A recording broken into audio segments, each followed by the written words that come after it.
저희는 이번 우리 고난 주간을 우리 요한복음에 등장하고 있는 예수님의 발자취를 따라서 오늘 목요일 새벽에 이르렀습니다. 지난 주일에는 겟세마네 동산에서의 예수님, 그래서 칼인지 혹은 잔인지에 대한 말씀을 나누었지요.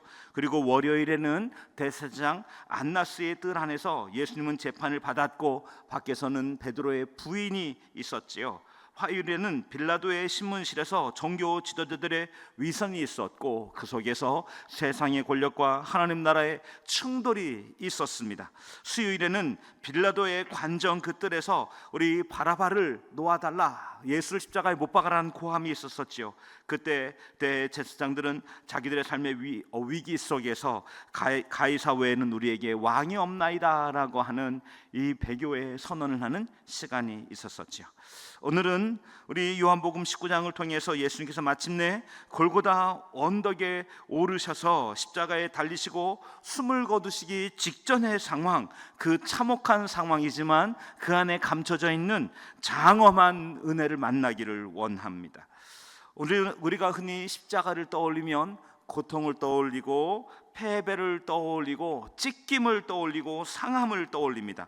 그런데 요한복음에서는 우리에게 보여주는 십자가가 이와 같은 사형 틀의 의미만이 아니라 만왕의 왕이신 그 왕의 왕관이 드러나고요, 그리고 구원의 역사를 완성하기 위한 이 하나님의 아들의 대관식이 우리에게 등장하지요.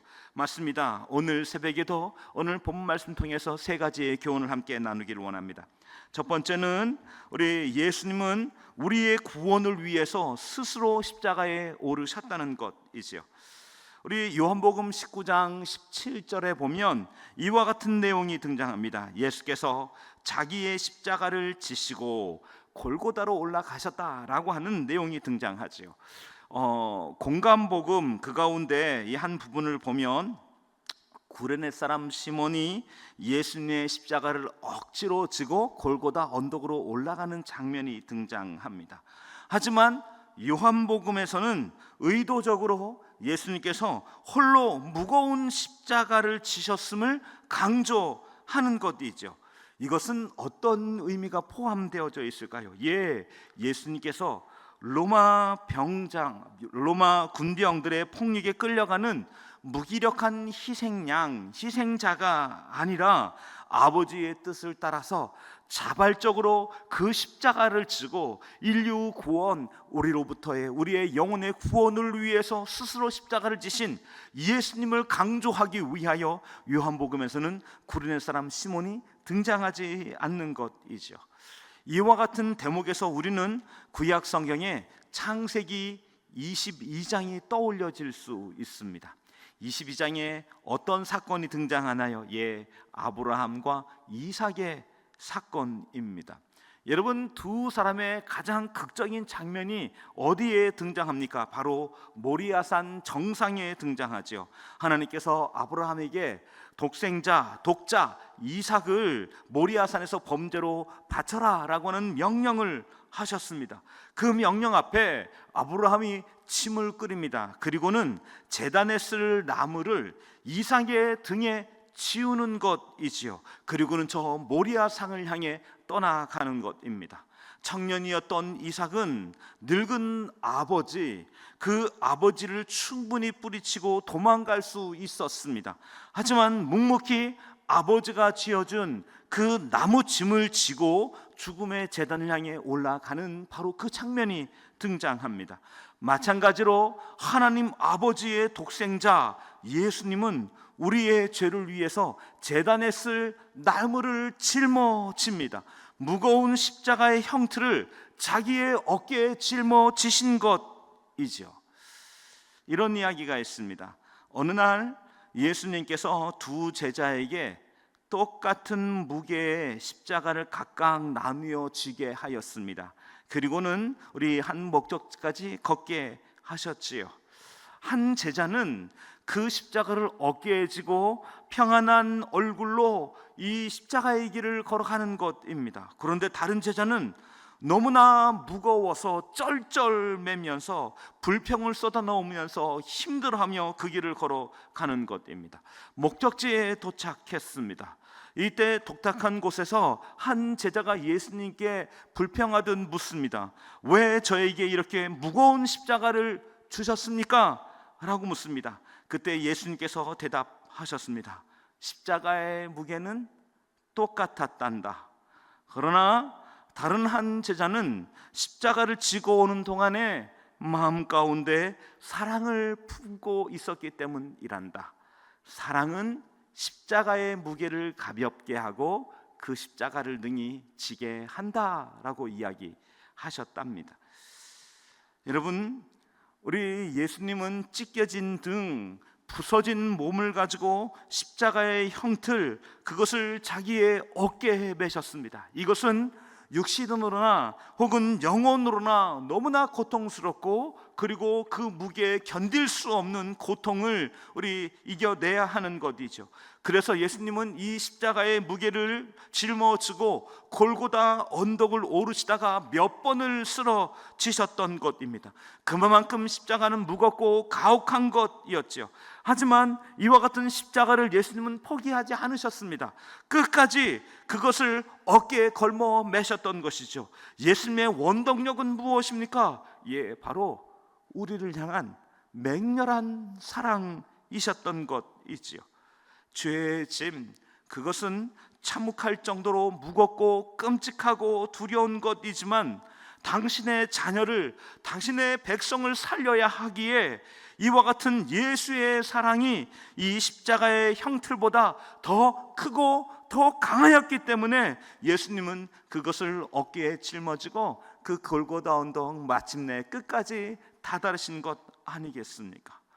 맞습니다. 예수님은 이 무거운 십자가를 누군가의 강요에 의하여서 혹은 무거워 쩔쩔매면서 어쩔 수 없어서 매신 분이 아니라 우리를 살리시기 위하여, 나를 살리시기 위하여 오늘 우리를 향한 하나님의 사랑, 그 맹렬한 사랑이 십자가의 무게를 짊어지게 하셨고 능히 이기게 하신 줄 믿습니다. 두 번째로는 이 십자가를 통해서 구원의 은혜가 온 세상에 선포되었습니다. 빌라도 총독은 예수님을 십자가에 이제 못 박기 위하여 그 십자가 위에다가 나사렛 예수, 유대인의 왕이라고 하는 명패, 죄패를 붙였지요. 그런데 여기 이 나사렛 예수, 유대인의 왕이라는 것은 히브리어로, 그리고 로마의 라틴어로, 그리고 헬라어로 세 가지 언어로 똑같이 기록을 해 놓았습니다. 이것은 빌라도가 유대인들을 조롱하기 위한 여기 나사렛 예수, 유대인의 왕이라고 하는 그 명패를 붙인 것이기도 합니다. 그러나 역사의 주관자 되시는 하나님께서는 세상 권력자의 그 붓끝을 통해서 십자가에 달려 죽으신 분이 초라한 청년 예수가 아니라 오늘 헬라인과 그리고 로마인과 그리고 온 세상에 있는 연약한 죄인들을 다스리는 진정한 왕이다라고 하는 것을 온 세계에 선포하게 하셨지요. 그래서 역설적이게도 이 끔찍한 십자가의 그 처형틀, 그리고 그 고독하고 그 어려운 그 골고다의 언덕이 우리 소망의 언덕이 되어지고 구원의 언덕이 되어지고 이 땅에 저 청년, 초라하고 온몸이 찢겨지고 피 흘리고 있는 한 사람을 통한 구원의 은혜가 오늘 누구에게 전파되어진지 알려지는 놀라운 징표가 되어졌습니다. 세 번째로는 예수님은 십자가 위에서 교회를 세우셨고 새로운 가족을 만드셨죠. 예수님께서 십자가에 달리시자 로마 군인들이 예수님의 겉옷을 네 분깃으로 찢어서 네 조각으로 만든 것이죠. 그리고 나서 예수님의 속옷, 이것을 벗겨냅니다. 이 속옷은 위로부터 아래로 하나로 짜여진 통으로 만들어진 속옷이었지요. 그리고 이것을 제비 뽑아 가져갑니다. 찢지 않고 우리 가져간 것이죠. 이것은 우리가 읽던 본문 말씀에도 살짝 나와 있지만 구약에 있는 시편의 예언을 성취한 것이기도 하지요. 하지만 여기에는 놀라운 뜻이 담겨져 있기도 합니다.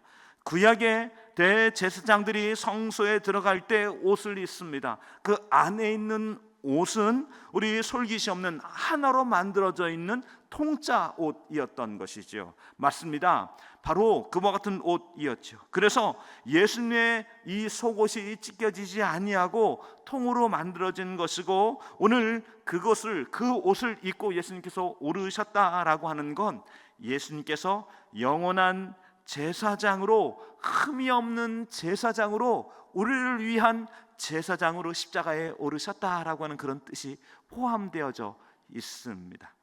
이와 같은 이 사실 앞에서 초대교회 교부들은, 베드로를 비롯한 이 초대교회 교부들은 찢겨지지 않은 이 통짜 옷, 이 옷에 대해서 이렇게 이야기하였습니다. 고난과 핍박과 환난과 어려움들 속에서 분열되어지지 아니하고 일치되어져 있는 하나된 그리스도의 몸에 대한 상징으로 말합니다.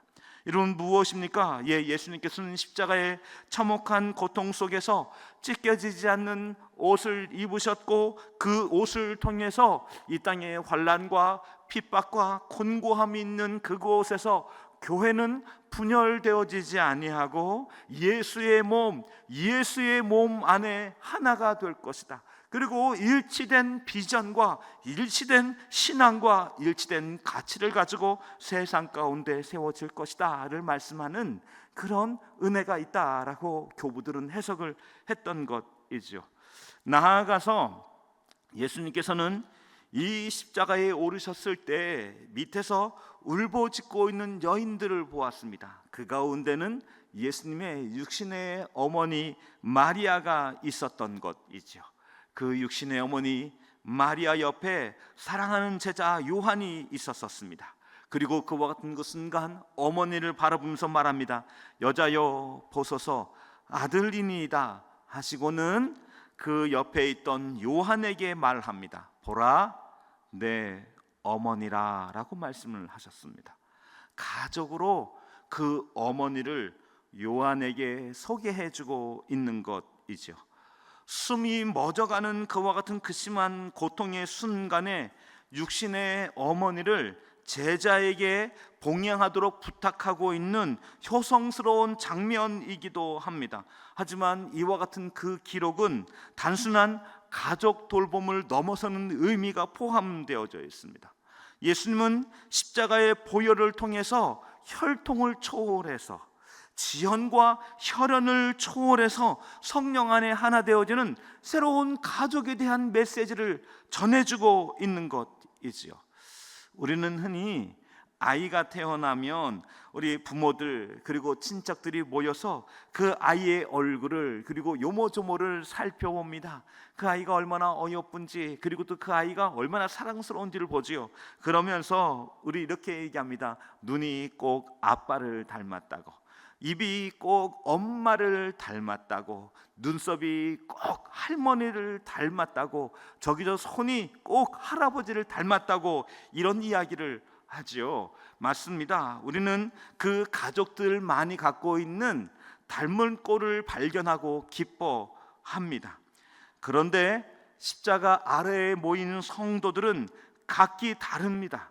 우리는 얼굴도 다르고 취향도 다르고 성향도 다른 것이지요. 출신도 다르고 살아왔던 삶의 배경도 다른 것입니다. 취미도 다르고 모든 것이 다른 사람들이지요. 그런데 이와 같은 모든 것이 다른 사람들이 서로의 아픔을 자신의 아픔인 양 함께 아파하고, 그리고 조건 없이 서로를 돌봐주기도 하며 피 한 방울 섞이지 않은 사람들이 진심으로 가족처럼 대하는 것이지요. 이런 일들 앞에 세상은 충격을 받습니다. 그와 같은 장면들이 등장할 때 세상이 묻습니다. 도대체 당신들은 무슨 관계이기에 가족처럼 대합니까? 라고 하는 질문을 세상 사람들이 던지는 것이지요. 맞습니다.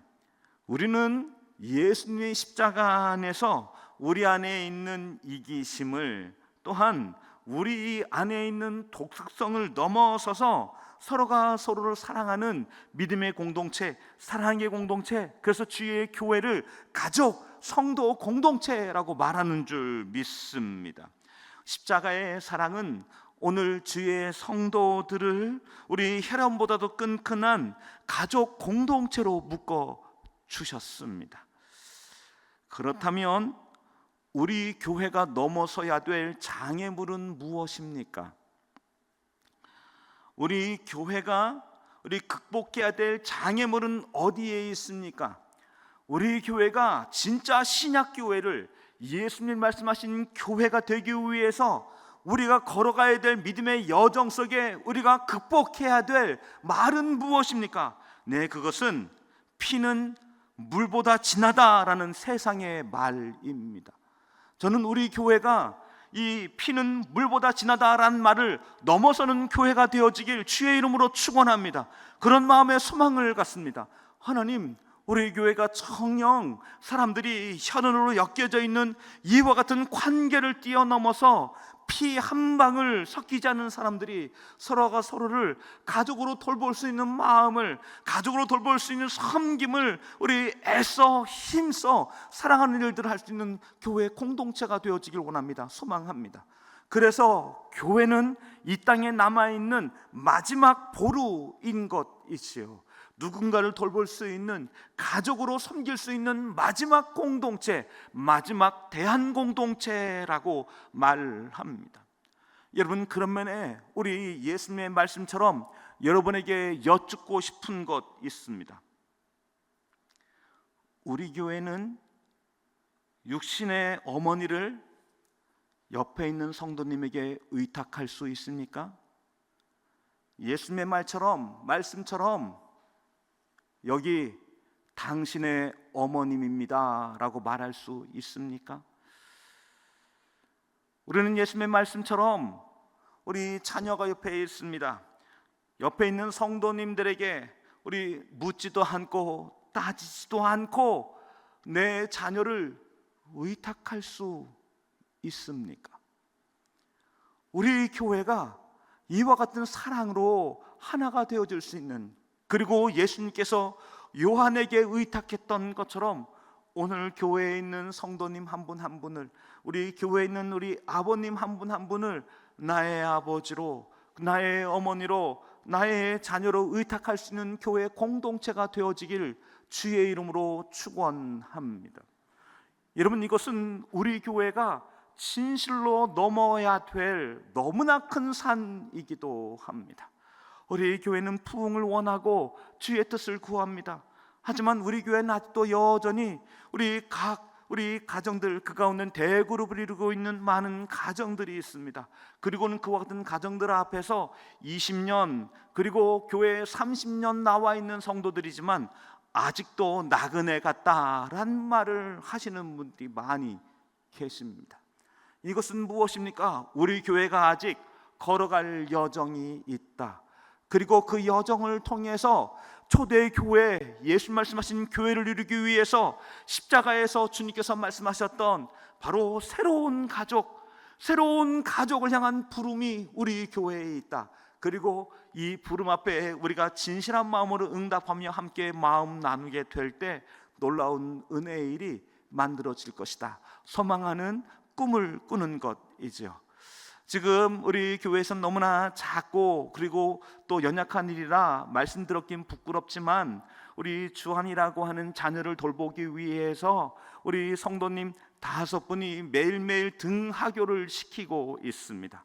월요일은 어떤 성도님이, 화요일은 누군가가, 수요일은 누군가가 섬기고 있는 것이죠. 그 아버지가 자녀를 돌볼 수 없어 먼 곳에 갑니다. 그 자녀를 돌보기 위하여 아침 8시 10분이면 그 가정의 초인종을 누리고 그 방으로 들어가는 것이죠. 그리고 자녀를 입히고, 그리고 자녀를 우리 세웁니다. 그리고는 손을 잡고 학교로 걸어갑니다. 물론 어쩌면 작은 것일 수 있습니다. 하지만 저는 우리 교회가 가족으로 나아가는 여정이라 여겨집니다. 그리고 이와 같은 마음으로 그 아버지가 우리 갖지 못한 할 수 없는 일들을 손을 잡아 함께 이끌어 마음 나가게 되어질 때 이 여정이 그 한 자녀만이 아니라 또 다른 누군가에게도 또 다른 누군가를 돌볼 수 있는 교회가 되어져가는 은혜의 공동체로 새로운 가족으로 만들어져가는 축복, 그 기쁨을 주님, 저희 교회가 이 일 감당할 수 있어 감사합니다 구할 수 있는, 우리를 써줘서 감사합니다 고백할 수 있는 수많은 일들이 우리 교회에 일어나기를 주의 이름으로 축원합니다.